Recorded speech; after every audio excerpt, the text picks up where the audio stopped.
Alright, hello class. Today we're going to be going over the reproductive system for both males and for females. We're going to go over the external and the internal parts, along with a little bit of pregnancy introduction. So, to begin with, the female. The female reproductive system has external and internal parts. The external parts include the labia majora, the labia minora, the clitoris, and the mons pubis. There's also a couple other ones that I will talk about later in the next slide, but these are the first ones.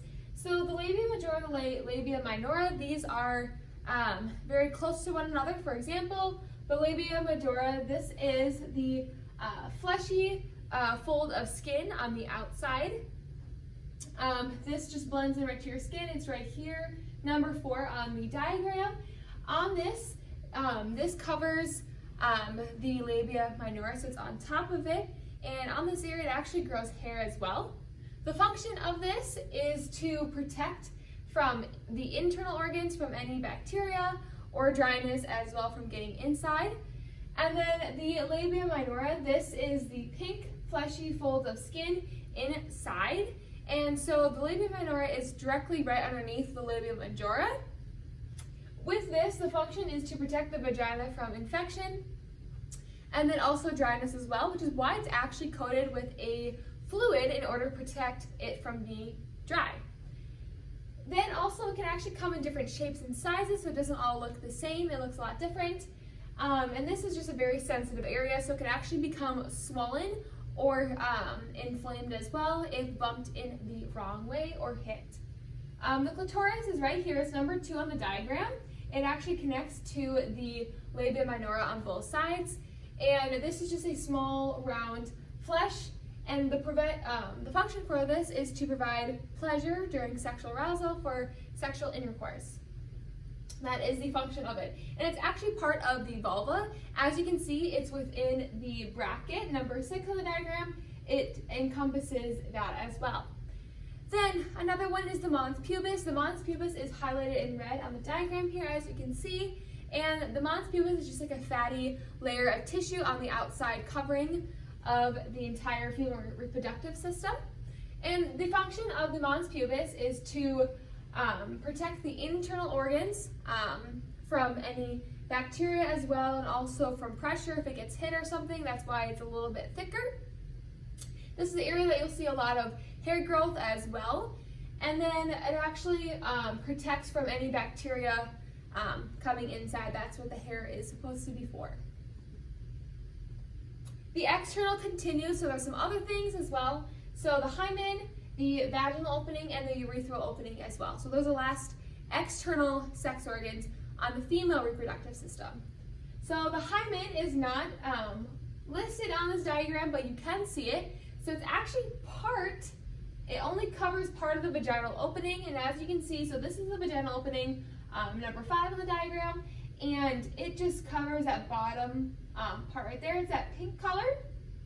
It's very elastic type of tissue and skin, and it actually formed from tissue during your fetal development as you were growing within your mother's womb, and it actually can be broken more than just from sexual intercourse. It can actually be from falling, whether that be on a bike seat or from something else, just hitting it very hard. And then lastly, from tampon insertion, that can do it in some women. The vaginal opening is like on number 5 that I just described. It is that darker type of red hole that you see on the diagram. The function is to allow for blood from menstruation to pass through, along with a baby during childbirth, and also for tampon insertion, that's what we'll go into. And then lastly is for sexual intercourse. The urethral opening, this is right here on the diagram. This is number 3. It's that little hole that you see, and the function is only for the passage of urine. That is where you will urinate from for a female. The internal female reproductive system looks a little bit different. So this is the general idea of what the inside looks like. It consists of the ovaries, the fallopian tubes, the uterus, the cervix, and then lastly the vagina. So with the ovaries, these are the 2 white circles on the ends that you see on both sides. that is what that is. It's located, again, on both sides of the uterus, and its function is to produce eggs and hormones. And the hormones in females would be estrogen. The fallopian tubes, these are connected to the ovaries. These are these long pink tube-like structures. And so the function of this is just a pathway for those eggs to travel through, and then actually the egg becomes fertilized in this area, so in the fallopian tubes. The uterus is the pear-shaped organ that you see right in the middle, right here. It's actually hollow too. This function is just for fetal development during pregnancy. When the egg becomes implanted here, the baby will continue to grow in this area. And also, if you're not pregnant, then during menstruation, your uterus internal lining will shed, and that is the blood that is passing through you during your menstrual cycle for a female. The uterus is divided into two different parts, the cervix and the corpus. Now, the cervix is the lower part of the uterus that connects the uterus and the vagina together. The function for the cervix right here, as you can see, is just a passageway for multiple different things, such as menstruation blood, the birth. So when you are pregnant and giving birth, it actually will widen and become softer in order for that baby to be able to pass through smoothly. And also, it's for protection from preventing anything from getting into the uterus. So for example, it prevents like tampons that would go too high into that area, which could be dangerous for a female. The vagina, lastly, this function is for intercourse, for menstrual passage, again that blood, and then a birth canal for that baby to be able to pass through. And the sperm during when you become pregnant will enter into the vagina and pass through to the egg in order to fertilize it. The vagina is located right over here. It's that darker pink area in the very bottom, and that is the female reproductive system. So the next slide is our unintentional pregnancy. So unintentional pregnancy is anything that is unwanted. So a female may not want to be pregnant at this time but became pregnant, or maybe may not want to be pregnant at all. With that said, so there are some causes to an unintentional pregnancy, which includes a failure of contraceptive usage, so you're using it incorrectly, or not even using a condom or a contraceptive at all. So failure to use contraceptives correctly include, so for example, we'll talk about condoms and then the pill. Condoms, you may end up getting the wrong size, and that could cause like slippage or also breakage of it as well. The condom also can break just during intercourse, so it's not completely 100% effective. There is no 100% effective contraceptive method besides abstinence. Abstinence is the only way you'll 100% for sure guaranteed not get pregnant. The pill then, one thing that this can actually cause an unintentional pregnancy is if you forget to take it on time. This type of contraceptive is very effective. It's about 92 to 99.7% effective if used properly, but if not, it can cause in a pregnancy. So a little bit about pregnancy.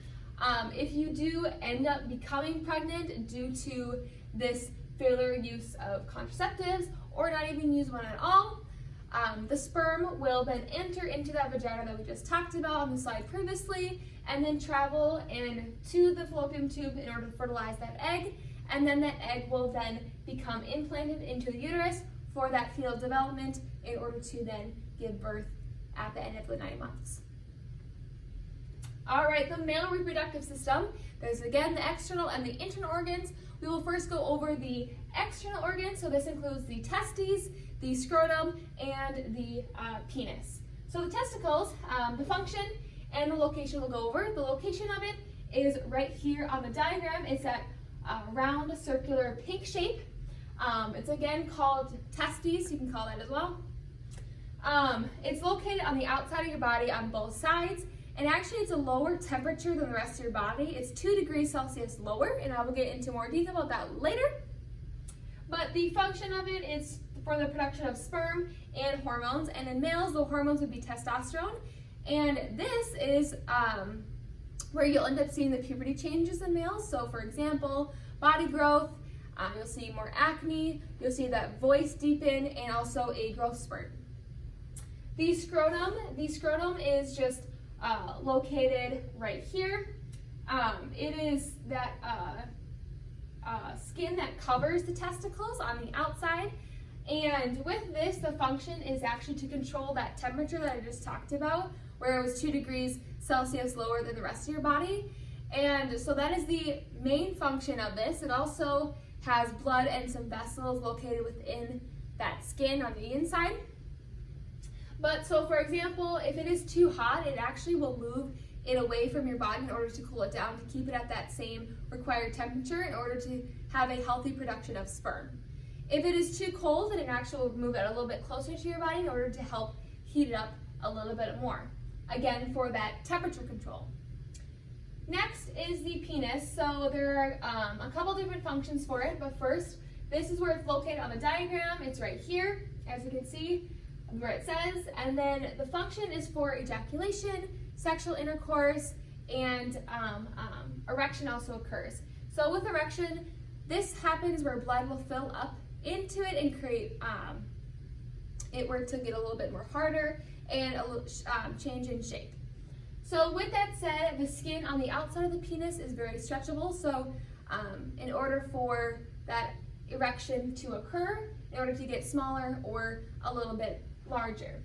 There are 3 parts to it. So there includes the root, the body, also known as the shaft, and then the glands. So the root of it is actually connected, that very bottom part of the penis, and it's connected to your lower abdomen. The body and the shaft, this is just the main part of it. This is the majority of the entire penis that you'll see.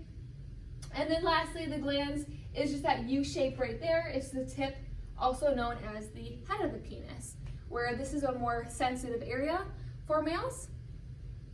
And then next is our internal organs for the male.